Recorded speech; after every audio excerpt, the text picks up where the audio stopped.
Interruption, but I'm Mike Wilbon. That's our last show before Thanksgiving, Tony. Your turkey costume is looking like a hot mess. Tony Kornheiser, because I don't like dressing. Do you get it? I don't like dressing. Here's my costume. This is part of it. You look like a pastry, Well, it's a big fat pastry. I know. The top of me, which is all you can see, looks like a croissant. Yes. But it's a turkey. Here's the thing. What? It's a turkey costume. It doesn't have a turkey head. It doesn't include a turkey How head. do we And know? the elastic which holds the wings and things is all broken. So the costume, in your words, Stinks. is complete junk. It's complete junk. It is. But I'm doing it anyway. Welcome to the PTI Thanksgiving special, my fellow gobblers. In today's episode, Ben Simmons returns to Philly, 2 huge college football games, and our turkeys of the year. Weren't there supposed to be some cheers there? No. Don't you people follow direction? We don't need cheers for that All right. costume. We begin today with the team that I sat here 3 weeks ago in front of you, Wilbon, and picked to get to the Super Bowl from the NFC, the San Francisco 49ers. You did. They manhandled Arizona last night in Mexico City 38-10. Jimmy Garoppolo, who the 49ers did not want during the summer, threw 4 touchdown passes. Christian McCaffrey, who the 49ers did not have a few weeks ago, had 106 yards from scrimmage. Wilbon, where exactly are the 49ers now in the famed and estimable NFC WPI? Tone no lower than third. I still have Philly 1. They've only lost 1 game. I have the Cowboys coming off a big road victory 2. You can convince me that the 49ers go ahead of the Cowboys, except the Cowboys beat the daylights out of the Bears, and the Bears beat the 49ers. So I'm actually penalizing the Niners for losing to my Bears. Yes, it was the opener, and the 49ers are a very different team since then, the second game of the season. But, Tone, I'm going to say third. Listen, let me just mention, you mentioned McCaffrey. The creative use of McCaffrey early in the game and Elijah Mitchell late in the game is part of the brilliance. Plus, when you got Deebo Samuel out there and you got Ayuk and Kittle and Jimmy G, and Jimmy G could be the most inaccurate passer with great weapons anybody's ever seen. He's constantly throwing in front of people too far, behind people too far, but it still works. It shows you why they drafted a guy to replace him and why they tried to trade him. Nonetheless, their offense is so overpowering, it's nuclear. So they could rise to number 1, and you made a good call. Let me give you some credit in that stupid costume you got on. So let me get to this, because as soon as they made the McCaffrey trade, I said they're going to be the best team in the NFC. You did. Now, it's not because I think that McCaffrey is himself a game changer in the way that, say, Derrick Henry is or Von Miller is, but because their coach, Kyle Shanahan, now has so many toys. You mentioned all those guys. So many toys to move around, all right? And it all hinges on Garoppolo. I think you're unfair to Garoppolo about how inaccurate he is. No, I'm not. Because wait a second. Since McCaffrey got there, he has 8 touchdown passes and 1 interception. And when McCaffrey is on the field physically, he is completing 79% of his passes, and he has no interceptions. His weapons are great. No, Mike, that's when you attack. Like when I tell you Russell Wilson's having a lousy year and you attack the coach. No, it's shared responsibility. Here is a quote from Shanahan. Quote, Jimmy's doing a great job. Jimmy always has. When he's healthy, he plays at a high level. We are very fortunate to have him, unquote. Damn right you are. You and John Lynch tried to get rid of him. And he has bailed you out. Now, I'm not saying he's a great quarterback. Right. But it hinges on him. He's gone to the Super Bowl before. He's got enough. And you know, Mike, you know what it's like? When Bill Walsh ran the 49ers and he had everything. Now, his quarterbacks were much better. Hall of Famers. Much better. Hall of Famers. Much better. But he had so many things to work with, and Kyle Shanahan does too. Tony, you're watching the highlights. I'm watching the games. He throws constantly behind receivers. He almost got poor McCaffrey killed last night. He throws too high. He throws too outside. His receivers are going to die trying to catch his passes and making him look good. I'm not arguing this with you. He's inaccurate, but his weapons are so great. They get away with it with him back there, Tone. I argue this with my friend Vince Williams all the time. He's telling me, Jimmy G, oh my God, he's going to get our guys killed. And I would say, shut up, Vince. He's going to the Super Bowl. And I start watching critically. He's inaccurate, Tony. but they're great regardless. They are great. Let me tell you what's spite of that. inaccurate. As you go on and on and on. I What's know what I'm inaccurate talking is this about. turkey costume. This turkey costume What is is that? inaccurate. Go ahead. You look Go like ahead. part of a pumpkin Keep going. pie. And my people don't Yeah, eat that's what I'm pumpkin thinking. pie. Those are other people's people. And I hate pumpkin. Pumpkin I pie hate is awful. pumpkin. Sweet potato pie is the way to go. In the NBA tonight, Hate that too. Ben Simmons, you never had sweet potato pie in your life. Ben Simmons did. I returns to don't the like court it. in Philly for the first time since the Sixers traded him to the Nets. After looking lost at the start of the season, Simmons has played well in his last 2 games for the Nets and said this morning, quote, "It feels good to be back. It's going to be fun," close quote. Joel Embiid, James Harden, Tyrese Maxey, all out for the Sixers who have no squad tonight. But Simmons said the fans will make up for it. Tony, what do you expect to happen tonight? Look at me. I'm a human wave. Look how I do this. Look how pretty that is for people watching in airports and bars. What do I expect to happen tonight, Mike? I expect Ben Simmons to get booed beyond anything he has ever endured. I expect there to be vicious catcalls of Ben Simmons throughout the game. And I expect Simmons to be prepared for it to the degree that he can be prepared for it. And I give you as evidence this particular quote from Ben Simmons. "I know what's coming. It's part of the game. One thing about Philly fans is they are incredible. They're diehard Philly, and they are everything Philly. I respect that about the city. It's a sports town," unquote. Not only that, It's all true. but Simmons says, Mike, All that he has true. a certain love for Philadelphia. His brother lives there. Some of his dearest friends are there.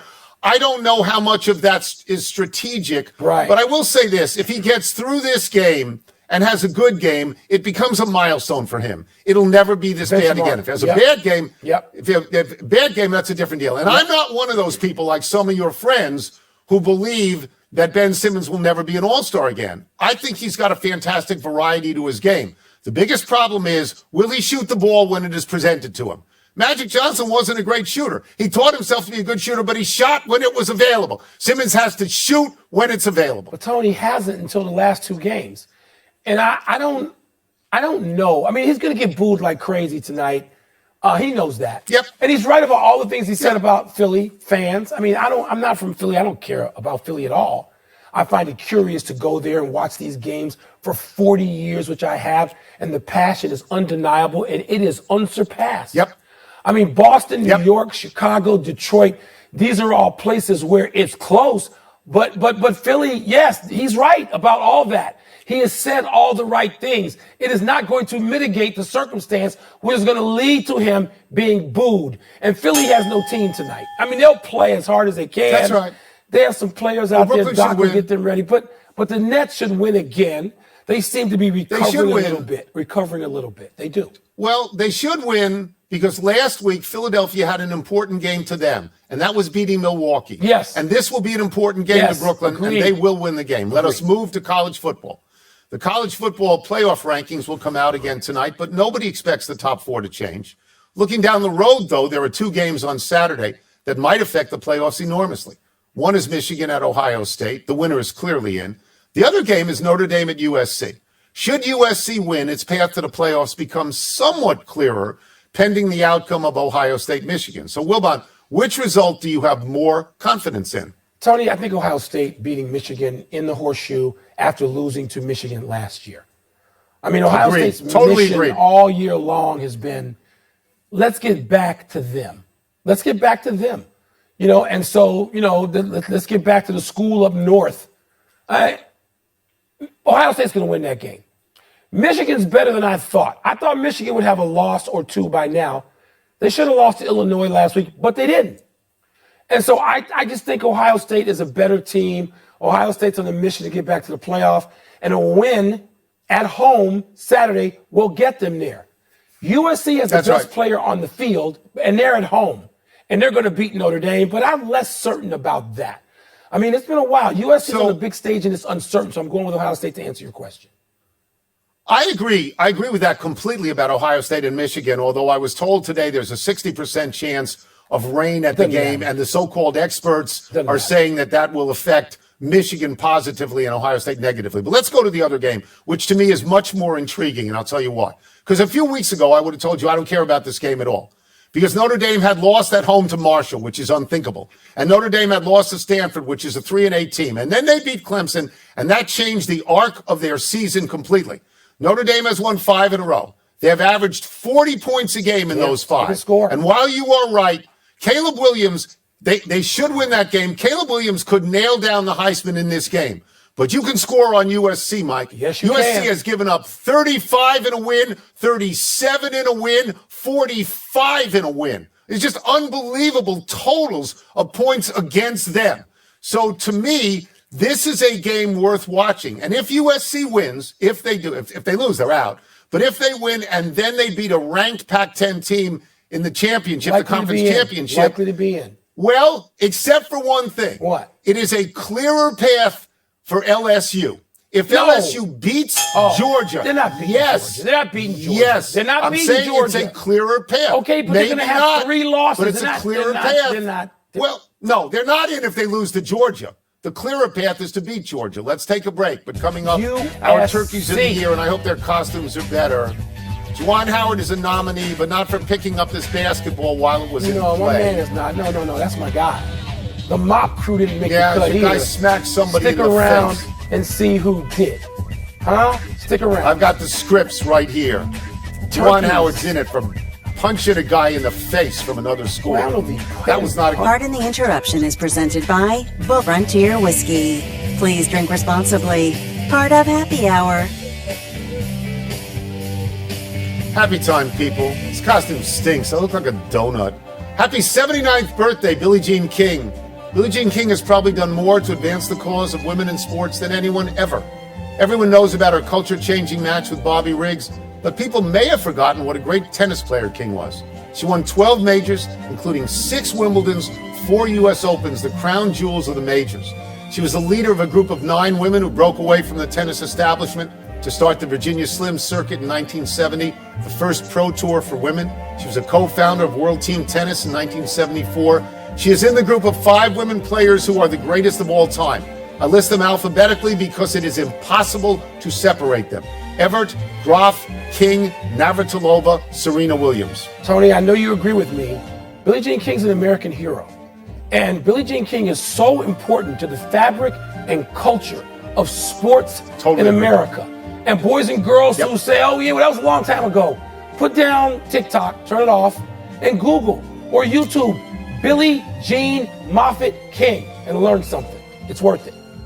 Not so happy anniversary, Mark Sanchez. On this day 10 years ago, in front of a packed stadium and 20 million viewers enjoying Thanksgiving Day football, Sanchez collided with the backside of his Jets teammate, Brandon Moore, and coughed up the football. Patriots recovered, returned it for a touchdown. This play, widely known as the butt fumble, immediately became a blooper reel staple and overshadowed all of Sanchez's NFL career. Nobody remembers Sanchez guiding the Jets to 2 AFC title games. They remember this. Sanchez was 37-36 as a starter for 3 different teams, finished with 86 touchdowns, 89 picks. Tony, this is the most overused and worthless piece of video in the history of sports. And it's out there because producers who all think they were working for The Tonight Show and Johnny Carson, at least auditioning, who think this is the funniest, it's so funny. No, it isn't funny, and it needs to be retired forever. Happy trails to Argentina in its World Cup opener. Argentina beaten by Saudi Arabia earlier today, 2-1, in what is already being called one of the greatest upsets in World Cup history. Argentina is one of the favorites to win this World Cup. Argentina's great star, Lionel Messi, was asked how his teammates were feeling after the shocking loss, and Messi said, and I quote, "The truth? Dead. We expected to get 3 points," unquote. Argentina, which is ranked 48 places above Saudi Arabia, still has to play Mexico and Poland in Group C. Saudi Arabia was projected as a sure win. Argentina arrived in Qatar, riding a 36-match unbeaten run. For all the people who argue and scream and holler about how Messi's the greatest player of ever, the GOAT, that includes you, Jordan, and Matthew Wilbon, shut up. I'm tired of hearing it. Because a guy like Pelé, he won these matches when he was 17. Maradona won them. Messi, who did score today, hadn't won one. He's still searching, and they can go out. They can go out in the, they may not win the group phase. They got tough opponents coming up. I'm going to be screaming real loud if Messi doesn't get out of group this time. One correction from yesterday. I said Chris Jenkins' shot for Villanova that beat UNC in the 2016 title was in overtime. In fact, it was regulation. My bad. Very quick to the big finish. Let's do it. We are running out of time, kids. Bulls snapped the Celtics' 9-game win streak. Big deal? Kind of. The Bulls have given the Celtics half their 4 losses on the season. Aaron Judge in San Francisco reportedly to talk to the Giants. That is significant, is it not? It's his hometown team. Absolutely significant. Devils stay on a heater. Beat the Oilers for their 13th straight win. Your thoughts? Bruins 16-3, Devils 17-2. Who's better? Who's better? Seriously. Well, reverse those records. Jets coach Robert Saleh has yet to commit to a starting quarterback for Sunday's game against the Bears. I don't believe that a bit. What does it mean? Zach Wilson better take ownership of that play. Last one, college hoops.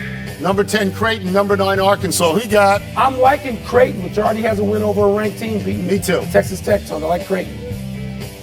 Me too. Mike Gleason's favorite team. We're out of Absolutely. time. Trying to better the next time, and I'm Tony Kornheiser. Oh, you Nebraskans. I'm Mike Wilbon. We're off until Monday, knuckleheads. Have a great Thanksgiving weekend. Gobble, gobble. And now, the Sports Center.